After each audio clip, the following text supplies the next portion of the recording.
Hello, everyone, and welcome to the Green Flag. I'm your host, Lukas Wacker, and welcome to the Portuguese Grand Prix race recap episode here on the channel. F1's third round of their season got underway this afternoon, where Lewis Hamilton was victorious for the second time in 2021, with Max Verstappen and Valtteri Bottas completing the podium places in a very predictable Grand Prix, to say the least. At least I predicted it correctly, but we had qualifying. We did our kind of preview episode prior to the race yesterday. So we had a bit more of an understanding of what was going to happen in this race than we usually do with our preview episodes. So for Lewis Hamilton, obviously won this race last season when they visited Portimao.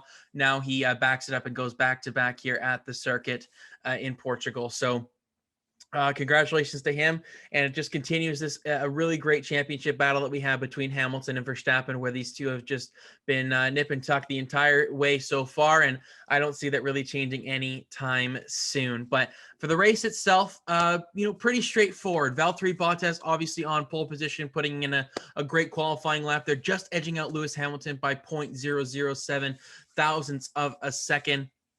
And it was a very, I would say, good start to this Grand Prix. It got a little bit slow, I guess, after lap one, as Kimi Räikkönen suffered a front wing failure after hitting the back of his teammate, Antonio Giovinazzi, and then he would be the only retirement in this race with Kimi Räikkönen. So very few incidents in this one, and unfortunately for the Finnish driver there, his race would come to an abrupt halt there at the end of lap one.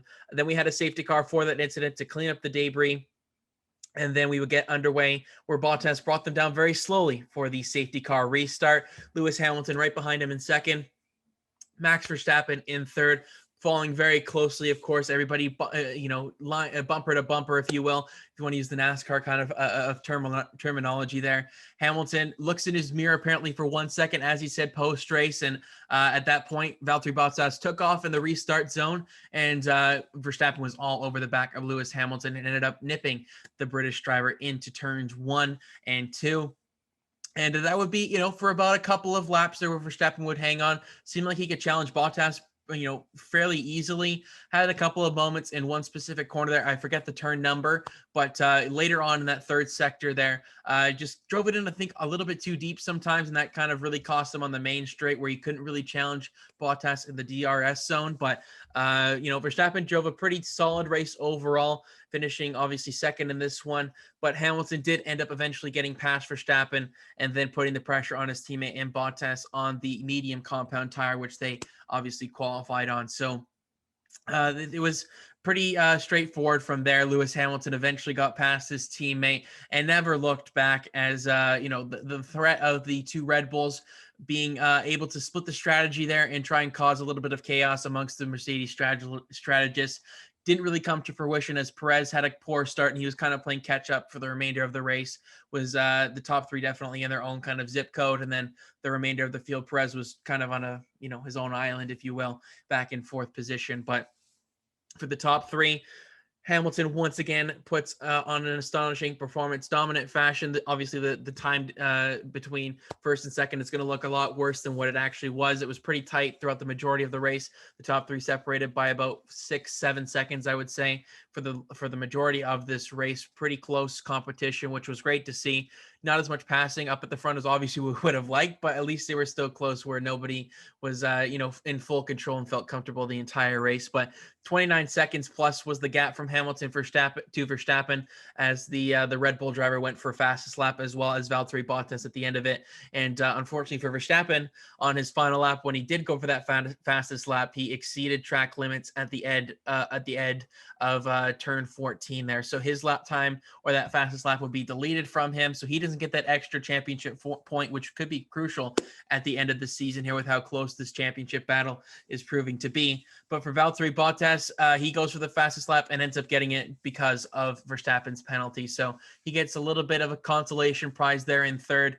Disappointed Bottas. He had a mechanical issue there late in the going. I believe it was the exhaust. I could be wrong on that, but Bottas did end up at least get a podium at the end of this race. Of course, disappointing when you consider he started on pole position. Then from then on, Sergio Perez, consistent day for him, was voted driver of the day by the fans, deservedly so. And, just a respectable performance, a clean day for Sergio Perez, the first of his, I'm sure of many, for the remainder of the season in his Red Bull tenure here, for probably the fastest car on the grid. Maybe not this weekend, but it seems that they are definitely right there with the Mercedes to challenge it.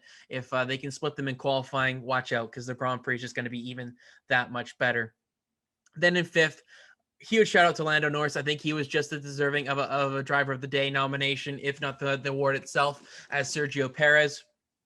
When you look at his performance this entire weekend and his comments he's made to the media of, McLaren just being a little bit behind this weekend, didn't quite hit the setup to be the best of the rest, that's pretty impressive for Lando Norris. And he's off to a scorching start to his season this time around. Of course, finishing fourth in Bahrain, a podium last time out in Imola, and now once again here getting another top 5 finish. So impressive run for the McLaren driver there. Then behind him, Charles Leclair, really solid run for him, I would say, edging out his teammate there, Carlos Sainz, who we'll talk about in a second here, but Leclair himself, solid day, just worked his way up. I believe he started 8th, so it goes from 8th to 6th in terms of running order. So put the pressure on Lando at some point in time, but Lando just kind of managed that gap pretty exceptionally well. So 6th place, I don't think you're going to be too upset if you're Charles Leclerc. And then the Alpines, this is their best performance so far through the first 3 rounds, being Esteban Ocon, edging out Fernando Alonso, who had a really impressive run in the Grand Prix itself. Played the long game on that first stint there, of course, missing out on Q3 compared to his teammate. So he could play the long game there and then had a fresher set of tires and less tire life on his less life on his tires, at the end of the race. So Fernando Alonso was just flying really at the end of this race, ends up P8, Esteban Ocon P7. So crucial championship points for them, and they'll look to build off of that for the Spanish Grand Prix next weekend. So of course, Fernando Alonso's home Grand Prix as well, the first time he'll be running that in a couple of seasons. So I'm sure that'll be nice for him. I don't think there's going to be fans. I could be wrong on that, but if there are, it's going to be very minimal fans at the race circuit itself. But for them, 7th and 8th, got to feel really great. Then Daniel Ricardo got knocked out in Q1 in qualifying P16, recovers to get some points here at the end of it, finishing P9. Just a good recovery drive for Daniel Ricardo. Fell back a little bit on his final stint there, but was just kind of stuck there. He didn't really have enough pace to challenge that top 8, it seemed. And if you're Daniel Ricardo, going from 16th to 9th is a pretty solid drive at the end of the day. So still getting accustomed to that McLaren, but I'm sure he'll figure that out as the season goes along. So and then to round up the points finishing places, Pierre Gasly gets 1 championship point. A little bit disappointing from Gasly maybe this weekend. The AlphaTauri just didn't quite have the pace. Alpine kind of took their spot in the running order where I was expecting them to be this weekend, but nonetheless, 10th place, 1 point, not too bad for Pierre Gasly. And then we move on to the other Ferrari here, in Carlos Sainz, obviously qualified P5, falls all the way back to P11 in this one, probably the biggest loser of this race, running order wise. Disappointing. Ferrari messed up the strategy. They put him on the softs. He qualified on the softs, and then he ends up, going. He was the first one out of anybody in the field to pit for a fresh set of tires very early on in the Grand Prix, about lap 20, I want to say, around that number. And then they put him on the medium compound tires to the end of the race. I'm just as baffled as you are, honestly. I don't know what the heck they're thinking there with the Ferrari strategists, that they thought that the mediums could go about 40 plus laps to the end of the Grand Prix. When you look at some of the other guys that started on mediums, they went to the hard tires. Of course, that's a mandatory tire for them because they started on the mediums. But at the end of the day, I mean, they think the hard tire, is a manageable compound for them to utilize during the race. And clearly Ferrari didn't feel comfortable with it. For Sainz, that was, and that really cost him. He had no tires at the end of the race. He pushed too hard at the beginning of the stint to try and challenge Lando. Maybe there's a little bit of brotherly love there, of course, from their previous tenure together at McLaren. So maybe pushed a little bit too hard there to Carlos Sainz on the beginning of his medium compound tire stint. But disappointing when you look at how well Leclerc did in P6. You have to expect more from Carlos Sainz here, only getting P11 and no championship points when he was really on it the entire weekend. That's not indicative of his pace whatsoever. Shout out to Antonio Giovinazzi getting 12th position. Of course, don't get any championship points because of that finish, but still an improvement nonetheless for Gio. Then after that, you got the two Aston Martins of Vettel and Stroll. Vettel struggled on race pace this weekend. Stroll goes from 17th to 14th, so just a mediocre, below average, kind of disappointing weekend for Aston Martin. When you look at Vettel getting inside Q3 there, finishing 10th in qualifying.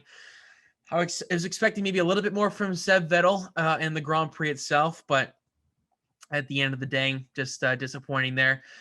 Yuki Tsunoda had a decent Grand Prix for a track that he's never raced at before in his career, so finishing P15, one lap down. I don't know. I can't really fault him yet. He's still very new to Formula One, and the AlphaTauri just wasn't quite on it this weekend, so I'll give him a bit of a pass on that one. And then after that, you have your usual suspects of the Haas's and the Ferraris. Nikita Mazepin got a 5-second penalty for blue flags. Guy was all over the place. We don't need to talk about him. He shouldn't be in Formula One in the first place. Let's move on from that conversation. Mick Schumacher put in a pretty solid shift there, finishing ahead of Nicholas Latifi. So good run for Mick in only his third race in Formula One. Have to feel good about that. But the Williams was struggling in this Grand Prix. When you look at Russell qualifying P11, that's just what Russell does. Just gets the most out of the car in qualifying. Didn't have the race pace whatsoever. Ends up P16 there. Mick Schumacher 17. Nicholas Latifi 18, and then of course Nikita Mazepin finishing out the runners that were actually at the end result of this Grand Prix. They're in 19th place with Kimi Räikkönen DNFing in this one. So that's really the race rundown in terms of this one. Lewis Hamilton extends his championship lead even more so now this weekend. So Verstappen, at the site of his first Formula One victory at the Spanish Grand Prix, is going to need something similar to that to close up the championship gap there to Hamilton. But, if we can go, maybe back and forth here, Hamilton wins one, then Verstappen, we could go on for quite some time. But Verstappen's going to need Hamilton to have a rough weekend here or there, because the 7-time world champion just seems to be on it. And traditionally he struggles at the beginning of seasons, and when we get to the European stint here, that's where he really comes alive and extends his championship lead. If he's already off to a strong start, watch out for the competition. Max has got a very tough road ahead of him to try and compete for his first World Drivers' Championship. So at the end of the day, the Portuguese Grand Prix, solid race, definitely nowhere near what that first one was last season, but you have to fall back down to earth a little bit as drivers become a bit more familiar with the circuit itself. And track limits was a big talking point this entire weekend. F1 will probably need to have a discussion about that in the future if they come back here, or just for the remainder of the season, just trying to find that limit and what's respectable, what's not, and where they are, really enforcing track limits there. Cost Verstappen where he didn't think they were looking at track limits. Unfortunately for him, they were. So a bit of a mistake on Max's part there. So not a clean weekend for Verstappen, but still gets P2. So at least he's keeping it clean for the most part and just getting finishes here. And the reliability for the top two teams is there. Nothing's been taken really out of their hands in that respect. So the Portuguese Grand Prix, solid race. Probably would give it 6.5 out of 10. The first part of this, the race was really great. Mac could have maybe done something with an undercut there, just didn't quite work out. Got past Bottas after pitting one lap prior to him there.